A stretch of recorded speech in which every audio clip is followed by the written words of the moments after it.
Hey everybody, let's go ahead and talk about Chloe because, you know, I've seen some things on their website and I want to have a discussion with you guys about it. So let's go ahead and get into it. Now, I can't remember when the last Chloe it bag was. And I was thinking it might be the test possibly from a quick Google research, but I'm not quite certain on that. But I definitely know it's been a while since Chloe has had an it bag of its time. And now that their fashion show from last year, when they did the fall fashion show last year, the boho trend is back. People are talking about ruffles. People are thinking 70s with flared leg pants and chunky shoes and all of those things. So Chloe is back in the limelight. Yes, I thought we'd do just a quick little interactive little video. And then also the Paddington. We'll get into the Paddington a little bit later, but they have done reimagined with the Paddington. First off, I'll just say that clothing wise, at least this type of boho feel for me, this type of style aesthetic is not, I'm personally not a big fan of. I think just a quick grasp or a quick look through their website, I would say that I think their biggest sellers are going to be the jewelry and the handbags. The jewelry has a nice appeal to it, I think. It's very thick. It's a statement piece. It has fringe details on it, multiple chains, like this Chloe magnificent necklace. Now, the price point is pretty high, especially even for fashion jewelry. They're just on the far end. I think their pricing is very aggressive, but at the same time, to be fair to Chloe, a lot of luxury companies have followed suit when they had the big boys that increased their prices. My theory is it left a gap and they were able to bump their prices up to fit in where those big boys used to fit. Now they fit in. And so that's why you're seeing this ridiculous pricing across the board. I think Magnificent necklace, I think that one would probably do well. They have some other, we'll hit jewelry and then we'll do purses after that. They have some other jewelry that I saw that while the price point is pretty steep, if you're willing to make the purchase, I think you can get some good pieces out of it. For example, like the amulet earrings. I think it's very detailed. I think it's something that just really is a piece that you can have in your collection for a very long time. And for me, I would rather get something that I can pull out year after year or every few years versus getting something that feels overly trendy. And then you wake up one day, at least in my experience, you wake up one day and think, why did I don't like this anymore. Is usually how I feel. So I think that one's a nice one. I think the amulet necklace is a nice statement piece as well. And the antique Paris necklace, where it's layered, it has multiple little, not jewels, but charms on it, which I think about the bag charms that whole thing is in. And you have like multiple little gadgets and gadgets and gosmos aplenty or whatever. Who's it's and what's it's galore. If you remember Little Mermaid, you have a lot of that going on where you have little things just dangling from them, which makes them extra interesting. Like these antique pearls earrings, where you have basically it looks like there's actually a couple of rings and charms that are dangling from the main ring hanging from the earring. And I think these are going to do very well if you have the money to be buying these higher price pieces, which they're pretty much costume jewelry. Let's get into the bags though. Let me just change the sorting over here. Come on. One bag that I do really like is the spin bag. I like the tote. And I will say, I think the spin bag in the larger size is mostly, I would say, somewhat fairly priced. Let's just talk about that one since I'm talking about it already. I like that it has a couple of ways that you can carry it, even though using the ring to kind of have it as a dumpling type of bag, like just hanging on your wrist type of bag, is not practical because then you have to pull the ring up to get into the bag, which to me, I don't know, with the larger size, you could probably work your way around and stick your hand in the open holes. But the in the smaller size, I definitely don't think it's a practical way to carry it unless you're not intending to go in your bag, you're just carrying it that way. But I do like the aspect of the charm on the side that has a little bit of dangle to it. It's kind of like this all in one. I think fair and a good idea that Chloe added all of those pieces in together so that way you don't feel like you had to buy both or three pieces. And then it also has a strap to it. I also like that it is lined in leather. We like that over here.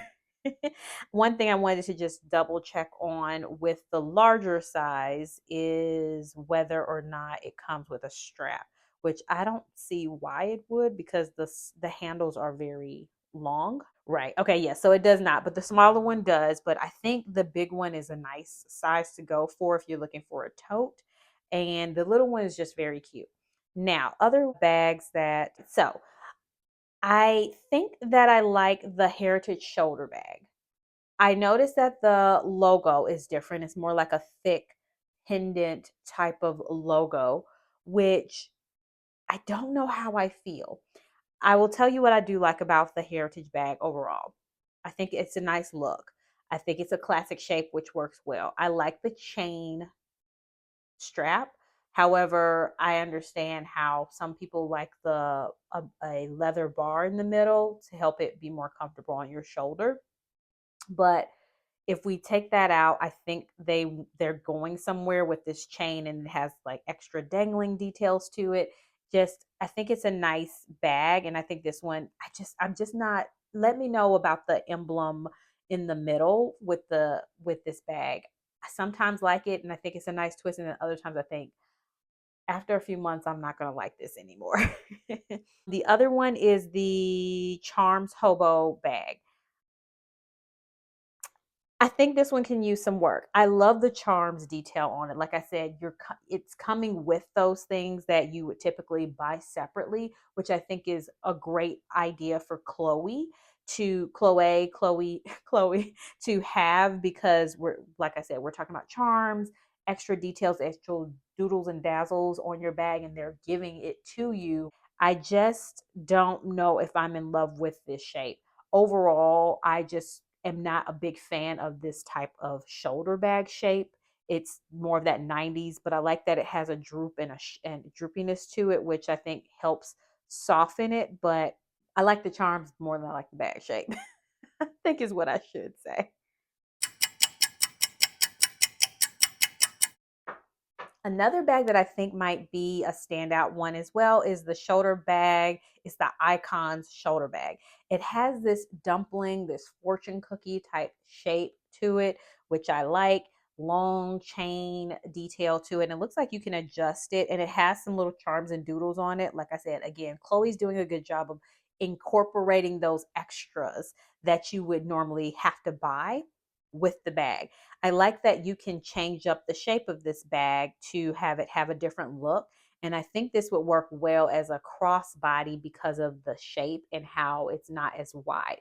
This one would be a good versatile one to do. And then it has a wide range of colors, which is nice. I know this bag has already been out, which is the bracelet hobo bag. And I don't see anything exciting about it.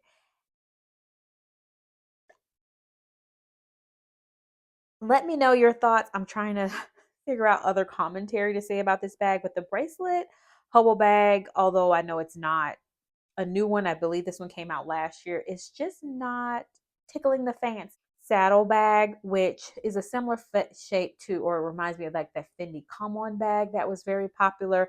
I think this is just Chloe's edition of it. It had that thick emblem again. It's a nice classic shape. If you're not into the doozles, the dazzles, and extra dingle dangles, then that's probably a good one to go for. This other one, I'm not quite sure about. Let me know your opinions on this one, which is the Chain Horse shoulder bag. Okay, I like the pleated detail.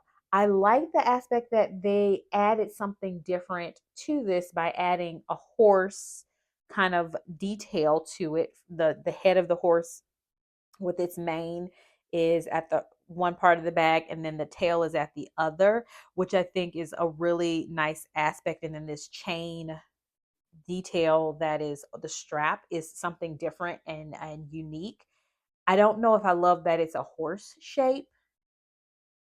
That's where I'm stuck. And it's pretty pricey, but I think it's different enough, but I just don't love the horse. The camera bag I think is an ultra trendy bag.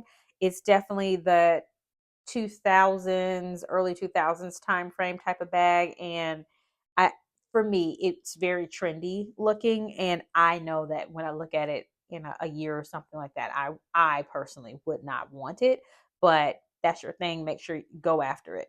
Now let's get into the reimagined Paddington. So this definitely was an it bag of its time, and this has it looks like they are. Oh, they don't have any details on it. Let me see. I thought they were going to show. It's just on the website. They just are talking about signing up if you want more details. Darn it, I can't find any info on the new Paddington bag. At least if this is the photo I'm looking at from the fashion show,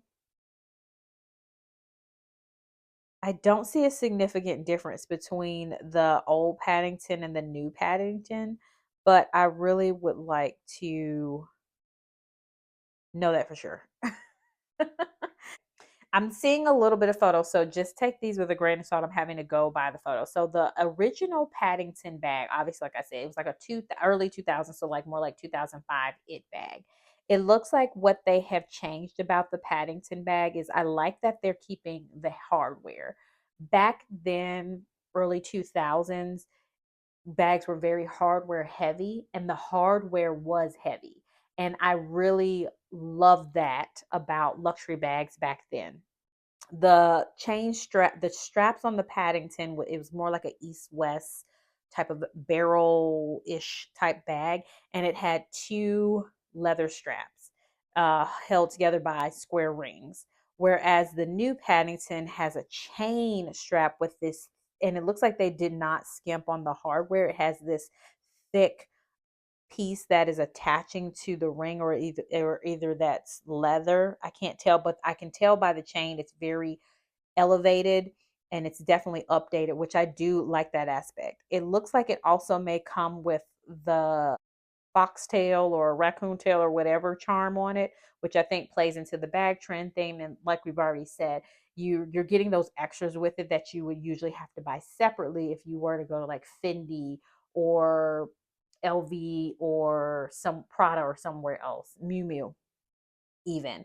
The padlock is still there and it looks like it's huge. I can't tell in relation to the original how big the padlock is, but it's definitely still a prominent padlock. So kudos to Chloe for still keeping those big, thick details. It does look like the sides are a little bit different on it. Like when I'm looking at this photo from 2005, it was more of a barrel shape, whereas at least from the angle I'm looking at it from the model, it looks like they put a little bit more squareness to it. Not too much, but it's just more like a rounded square. So I think it looks like the the Paddington. I so far I'm liking what the updates are. If you're interested to know more once it does come out and I can cover more details, comment down below, and that way I can know to cover the topic again and go into more detail because I'm just going by a photo right now, so I cannot fully tell everything. But I'm liking what they're doing with the new Paddington. And I think they're keeping the pieces that are the elements of the bag that are important, like the hardware, the softness of the leather, and they're just kind of reimagining it a little bit, which is great. Let me know your thoughts about the ones that I talked about, and I'll talk to you again soon. Bye.